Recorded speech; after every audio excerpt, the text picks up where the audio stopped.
Labadiena, mėly futbolo sirgaliai. Sveikiname su jumis iš Radviliškio. Čia Lietuvos sąjūdžio vardu skambiai pavadintoje arenoje Jungtinių Amerikos valstijų. Seina Kašima. Algimantė Mikutaitė. O, galingas šūvis. Puikiai žaidžia Algimantė Mikutaitė. Venika Volkov. Ir perima kamuolį šiaulietės. Veržiasi į baudos aikštelę Šiaulių komanda ir labai pavojingas šįsyk buvo Juliet Sunday spyris.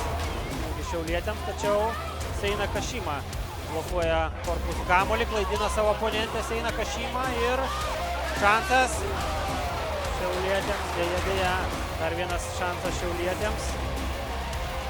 Seina Kašima.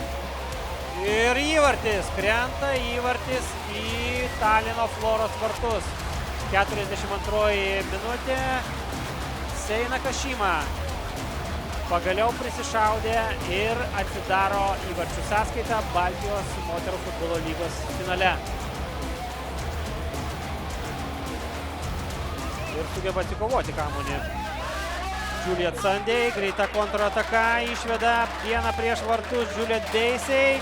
Jos reidas, smūgis į vartus ir gelbėja Estijos komanda Viktorija Saugia. Galingų smūgių pasižyminti dešinę koją ir jos spyris.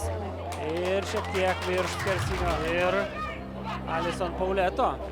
Viena prieš gynėją, suklaidina šią ir kiek per stipriai. Dabar jau Esčių išpuolis. 3 prieš 3. Tolimas. Išsivalo aikštės vidurį Natalija Oronoz ir dabar jau gelbėja komanda Andrijana Šriodė. Ir Rasa Grigonė skelbia apie Baltijos moterų futbolo lygos finalo pabaigą.